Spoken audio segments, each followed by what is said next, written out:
जिनके पाप बहुत होते हैं उनको भगवान शिव की पूजा में मन नहीं लगता है, वो भटकते रहते हैं, परेशान रहते हैं।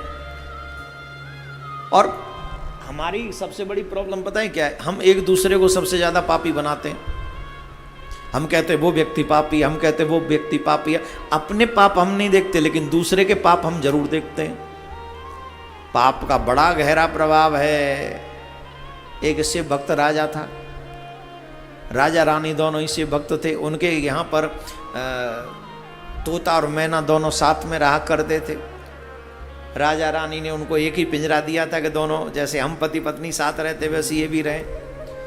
तो देखो पति पत्नी में कितने दिन प्यार रहता है ये तो आप समझते ही हो। समय के बाद थोड़ी सी लड़ाई बड़ाई भी शुरू हो जाती है। एक दिन मैना बोली, ए तोता, बोले हाँ, बोले मैंने देख लिया है ये पुरुष लोग बड़े पापी होते हैं, ये बड़े धोखेबाज होते हैं। पुरुष लोग बड़े पापी होते हैं, धोखेबाज होते हैं, अवसर पाने पर ये कुछ भी कर सकते हैं, इनसे बड़ा पापी कोई नहीं। किसने कहा? मैना ने। तोता बोला तू रिंदे, पुरुष उतना पाप कर ही नहीं सकते जितना पाप स्त्रियां करती हैं। स्त्रियां जितना पाप करती हैं पुरुष उतना पाप नहीं कर सकते। तू हमसे धोखेबाज कह रही है पुरुषों से? पुरुष तो कुछ भी धोखेबाज नहीं है। जितनी धोखेबाज स्त्रियां होती हैं ये पापनी होती हैं, ये किसी का भी हत्या कर देने वाली होती हैं। तू हमसे पापी कहती है? तो तोता और मैना आपस में दोनों लड़ रहे थे कि पुरुष पापी होते हैं कि स्त्री, मतलब जाति कोई भी हो सकती है, चाहे वो पशु पक्षियों में भी नर और मादा हो सकते हैं। तो वो कह रही थी पुरुष पापी होते, मैना ने कहा। तोता ने कहा नहीं, स्त्री ज्यादा पापी होती हैं। आप अपना अपना दिमाग लगाओ, देवियां दिमाग लगाओ कि पुरुष कितने पापी होते हैं। और जितने देवता मुझे सुन रहे हैं जरा कृपा करके लिखो कि कौन ज्यादा पापी होता है। लिखो, जल्दी लिखो। राजा ने पूछा, भाई तुम दोनों क्यों लड़ रहे हो, किस बात पे विवाद है? मैना ने कहा ये मानता नहीं, पुरुष पापी होते हैं, स्त्रियों से ज्यादा बड़े पापी पुरुष होते हैं। तोता से पूछा तुझे क्या प्रॉब्लम है? बोले साहब मैं कैसे मान जाऊं, स्त्रियां ज्यादा बड़ी पापी होती हैं। तो राजा ने कहा एक काम करो, दोनों दोनों अपनी विचार बताओ, किस बिहाफ पे, कोई रीजन भी तो होगा। बोले हाँ है रीजन। बोले पहले तो मैना तुम सुनाओ। तो मैना ने बताना प्रारंभ किया। एक सेठ जी थे, सेठ जी का एक बेटा था, बेटा बिगड़ा हुआ था। एक सेठ जी थे, अच्छे खासे धनवान थे, लेकिन बेटा बिगड़ा हुआ था। बेटे की वजह से सेठ जी का देहांत हो गया। सोच सोच के वो जुआ इत्यादि सब खेलता था। पिताजी के मरने के बाद पहले तो थोड़ा थोड़ा खेलता था, पिताजी मर गए तो अब तो फ्री हो गया, सब कुछ उसी का फ्री एंड हो गया ना। तो जाके एक दिन सारा कुछ दाप पे लगा दिया और सारा कुछ हार गया। लौट के अपने गांव नहीं आया, अपने शहर नहीं आया, दूसरे के शहर में गया। वहाँ भी एक सेठ जी रहते थे बड़े धनाढ्य, उन्हीं के यहाँ पर पहुँच गया। सहायता मीन्स जल दे दो। मैं बोला कहाँ से आए हो? बोले मैं परदेश गया था धन बिजनेस करने के लिए, व्यापार करने के लिए। तो बोले मैं व्यापार करने के लिए गया था, वहाँ से जब वापस आ रहा था तो मेरा जहाज पानी में डूब गया, मेरा सारा धन समुद्र में डूब गया। अब मैं ठीक होके जाऊँगा, अपने घर पहुँचूँगा तो जाके कुछ कार्य करूँगा। अच्छा वो सेठ जी को दया आ गई, लड़का हैंडसम था ही। कई लोग होते हैं ना बातून, बहुत अच्छी अच्छी बातें बना लेते हैं, उसमें वो मास्टर था ही। कई लोग बात ही बात करते हैं, काम में कुछ नहीं करते। तो सेठ जी भी सपने संजोने लग गए, मेरी बेटी जवान है और अच्छा खासा धन था उन पे। बोले ये बेटा मिल जाए, अच्छा खासा काम भी करता है, बताओ पानी के जहाज से तो व्यापार करने जाता है।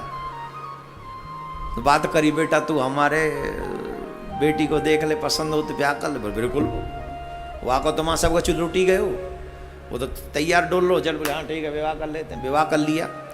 विवाह कर लिया तो अपनी बेटी के साथ खूब दहेज देकर अपने दामाद को विदा किया।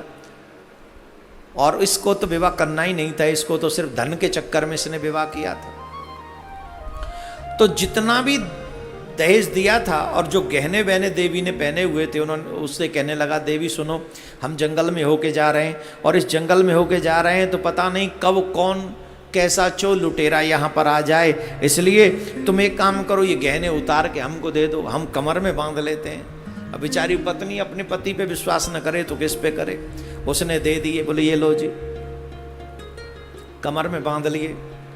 रात्रि के समय उसी जंगल में रुक गए। जंगल में एक कुआं था, जंगल में एक कुआं था, उसके साथ में दासी थी। उस दासी को उसने मार दिया, पत्नी को भी कुएं में धक्का मार दिया, सोच के कुएं में अपने आप मर जाएगी, या जंगल में कौन इसे बचाने आएगा, और झट सारा सामान लेके चला गया।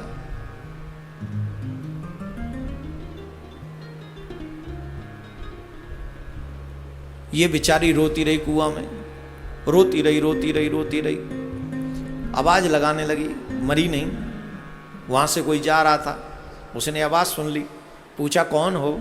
उसने कुएं में झांक के देखा, उसको लगा कहीं भूत प्रेत ना हो। बोले मैं भूत प्रेत नहीं हूँ, मुझे कोई कुआं में डाल गया, आप कृपा करके मुझे निकालो। उसे कुआं, अब वहाँ तो कुछ जगह नहीं, वो थी नहीं कोई वस्तु, तो फिर भी उसने लता पता से जुगाड़ करके उसको निकाल लिया। पता पूछा कि तुम कहाँ की रहने वाली हो, तो अपने पिता के यहाँ उसको वापस पहुँचा दिया, क्योंकि पति का तो पता ही नहीं था, पति तो लापता था, तो पिता के यहाँ जाना पड़ा। पिता ने पूछा ये सब क्या हो गया, तो उस बेचारी ने, बड़ी धर्मपरायण थी, बड़ी पतिव्रता थी, उसने क्या किया, उस धर्मपरायण स्त्री ने कहा महाराज पिताजी, हम जब जा रहे थे एक वन में, कुछ डाकुओं का गिरोह आ गया। अपने पति के सम्मान की रक्षा कैसे भारतीय नारी करती हैं। बोले डाकुओं का एक गिरोह आ गया और वो उन्होंने सब कुछ सामान लूट लिया, मुझे कुएं में फेंक गई, मेरी दासी को मार दिया, और मेरे पति का कोई अता पता नहीं है, वो मरे हो जिंदो भगवान ही जाने। अपनी बेटी को अपने हृदय से लगा के कहा चिंता मत करो, धैर्य धारण करो, हो जाएगा, जरूर तुम्हारा पति जिंदा होगा, कुछ न कुछ अच्छा अवश्य होगा। यहाँ तो इस बेटी की बात हुई, अब उसकी सुनो जो लेके भागा था। जुआ तो जुआ जड़े विनाश की ये नाश करावे। ये जो जुआ है ये विनाश की जड़ है, अच्छे अच्छों का नाश कर दिया, महाभारत जैसा युद्ध करा दिया, फिर भी हमारे लोग जुआ खेलते हैं। और आजकल तो बाकायदा प्रचार होता है चैनलों पर, ये खेल खेलो, इसमें वित्तीय रिस्क है, अपनी जिम्मेदारी पे खेलें। ये भारत विश्व गुरु बनेगा, जुआ खिलाएगा, ऑनलाइन जुआ खिलाएंगे हम। ये हमारे भारतीय संस्कार हैं। भारत माता की जय।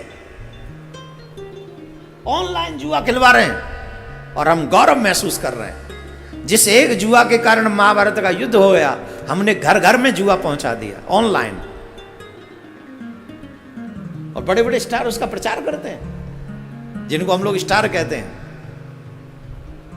वारे मेरे भारत की संस्कृति, भगवान सबको भलो करियो, क्या कर सकते हैं, सब छोड़ो ना। कहाँ थे हम, तो वो जुआ खेलने गया सेठ जी का बेटा, और फिर सबको जुए में हार गया।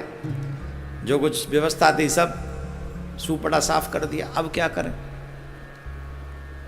तो उसने कहा वो तो लड़की तो मर गई, ससुर जी को थोड़ी पता है, तो प्लान किया कि मेरे घर में पुत्र हुआ है, ये प्लान करके जाऊंगा और ससुर जी से कहूँगा डठोन करने जा रहा हूँ, आप अपने देवते के लिए कुछ उपहार भेजिए, तो वो ले आऊँगा, फिर खेलूँगा।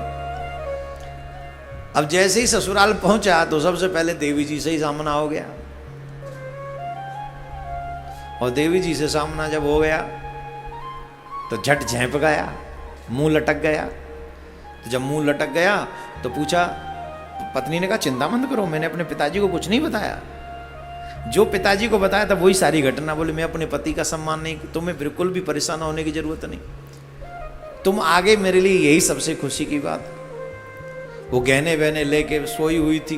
बोले भैया ठीक है, कल सुबह चलेंगे। तो उसने भी अपनी व्यवस्था अरेंजमेंट सब कर लिया, और गहने वहने उसने पहने हुए थे, वो गहने वहने फिर उतार लिए, चाकू हाथ में था, गोविंदाय नमो नमः रात में करके उसको मार के चला गया। मैना बोली इसलिए कहती हूं ये सब मेरी आंखों के आगे हुआ। मैना ने कहा, मैना ने कहा ये सब मेरी आंखों के, मैंने अपनी आंखों से देखा है। पुरुष इतने धोखेबाज होते हैं। अपनी पत्नी को उसने इस तरीके से मारा और सामान लेके चला गया।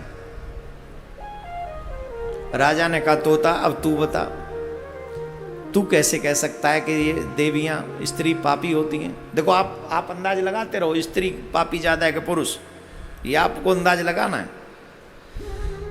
तो तोता ने कहा सुनो महाराज, हम आपको एक बात सुनाते हैं, हमारी भी अब देखी बात है ये, अपनी आंखों से देखी है। बोले क्या बात है? बोले सुनो। जैसे इसने कहा एक सेठ और सेठानी, वैसे हमारे भी एक सेठ और सेठानी। सेठ जी बड़े अच्छे थे, बड़े धर्मपरायण सेठ जी थे। उनका विवाह हुआ, और विवाह हुआ तो पहले तो व्यापार करने के लिए, पहले मोबाइल नहीं था, चिट्ठी भी कहाँ डालते, कैसे डालते, पहले तो व्यापार करने में साल साल, 2-2 साल, 6-6 साल लगती थी, दूर दूर जाते थे। तो सेठ जी विवाह करने के बाद कुछ दिन बाद अपने व्यापार के लिए प्रदेश चले गए, और व्यापार के लिए जब प्रदेश चले गए तो वहाँ से उनको वापस आने में 12 साल लग गए। कितने? नई नई उम्र थी, नई नई शादी हुई थी। अब वो बेचारी करे तो क्या करे, इंतजार प्रतीक्षा करती रही पति के ना आने पर। एक दिन वो अपने पति की प्रतीक्षा में छत पर बैठी हुई थी, उस राह को देख रही थी कि जिस राह से पति गया था, उस राह को देखती रही, लेकिन पति नहीं। परंतु वहाँ से एक सुंदर युवक निकला, और वो युवक बड़ा ही सुंदर था। उस युवक को देखकर उसका मन उसके ऊपर आसक्त हो गया। उसने अपनी एक सखी को कहा, वो उसी नगर की रहने वाली थी, इसका पता ठिकाना लगा ये कौन है। और उसने पता ठिकाना लगाया, उससे मित्रता बढ़ाई, और नित्य रात्रि में जब सब सो जाते तो नित्य उससे मिलने के लिए अपनी सहेली के घर में उसको बुलाती और वहां जाती। ये नित्य का काम था। लेकिन संयोग से एक दिन पति आ गया, और जब पति आ गया तो वो अपने रात्रि में अपने पति के साथ में थी, पर मिलने की इच्छा अपने मित्र से थी उसकी। तो वो करे तो क्या करे। तो पति जब सो गया तो वो अपने मित्र से मिलने के लिए सखी के घर में गई। उस सखी के घर में एक पीपल का पेड़ था। उस पीपल के पेड़ पे पिशाच रहा करता था। उस पिशाच ने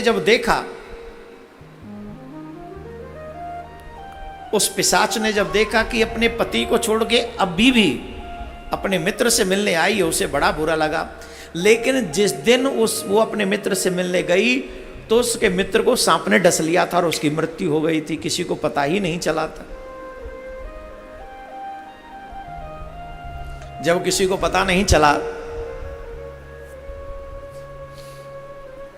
तो ये जब गई तो पिशाच उसके आत्मा में, उसके शरीर में आ गया। किसके? इसके मित्र का जो डेड बॉडी पड़ा था उसमें आ गया, और उसके बॉडी में आकर उसने इसकी नाक को खा लिया, नाक काट दी। जब इसकी नाक काट दी, खा गया, पिशाच था, मुंह से खा गया। तो सखी ने कहा ये क्या हो गया? बोले अब तू एक काम कर, तेरा पति सो रहा, जल्दी जा और जाके पति के पास बैठ जा, और पति के पास बैठकर रो, और यही कह कि मेरी नाक मेरे पति ने काट दी। और दौड़ा दौड़ा गए, वो गई दौड़ी दौड़ी, पति सोया था, उसे पता ही नहीं था, और पति को पता ही नहीं था। इसने जाके रोना धोना शुरू कर दिया, गांव को इकट्ठा कर लिया और कहने लगी मेरी नाक मेरे पति ने काट दी, मेरी नाक मेरे पति ने काट दी। राजा को बुलाया गया, राजा के यहाँ न्याय होने लगा, और राजा के यहाँ न्याय होने लगा तो वो जो प्रेत था, पिशाच था, वो किसी न किसी रूप में पहुंचा उस राजा के पास, और उसने कहा ये नहीं है सत्य, इसने इसकी नाक नहीं काटी, नाक इसने काटी है, इसका मित्र पड़ा है, उसके मुंह में अभी भी इसकी नाक लगी हुई, जाके देखो। जब जाके देखा तो सब पता चला, फिर पूरी घटना का पता चला। इसलिए तोता बोला राजा, इसलिए कहता हूं मैं, जब स्त्रियां कुछ करने पर आती हैं तो सारी हद पार कर जाती हैं, सारी लोक लाज, तो ये हमसे ज्यादा पापी हैं, पुरुषों से ज्यादा पापी हैं। मैना कहती है कि पुरुष पापी हैं, तोता कहते हैं स्त्री पापी है। राजा का जो भी न्याय हो वो मैं आपको बताने वाला नहीं हूं, परंतु मेरे दृष्टिकोण से अगर कोई देखेगा, जिसकी सोच गिर जाती है, जिसका कर्म गिर जाता है, पाप कभी जेंडर नहीं देखता। ध्यान देंगे, मेरी अपनी सोच है। पाप कभी जेंडर नहीं देखता। जिसका आचरण गिर गया, जिसकी सोच गिर गई हो, शरीर जेंडर चाहे स्त्री का हो अथवा पुरुष का हो, लेकिन वही सबसे बड़ा पापी है जो देश धर्म और मर्यादा का उल्लंघन करके सिर्फ अपने लिए जीता हो, वो सबसे बड़ा पापी है। जिसे भगवान के चरणों में आसक्ति न हो, वो सबसे बड़ा पापी है। जो अपने आत्म कल्याण से वंचित रहे, वो सबसे बड़ा पापी है। राधे राधे बोलना पड़ेगा। तो ये डिसाइड आप कीजिएगा, मैंने आप पे छोड़ दिया। राजा का जजमेंट मेरे पास है, लेकिन मैं बताऊंगा नहीं, पर जजमेंट आप ही को करना है कि स्त्री ज़्यादा पापी है कि पुरुष, ये आप डिसीजन लीजिएगा। मेरी दृष्टि से जो पाप करे आत्मा, न स्त्री है न पुरुष है। इसीलिए धर्म युक्त आचरण करते रहना चाहिए, और इसीलिए भगवान की कथाएं हम सब के लिए महत्वपूर्ण है। जो जीव भगवान की कथाओं से जुड़ा रहता है वो कभी गलत रास्ते पर नहीं जाता, लेकिन उसे श्रवण करे हृदय से, मन से।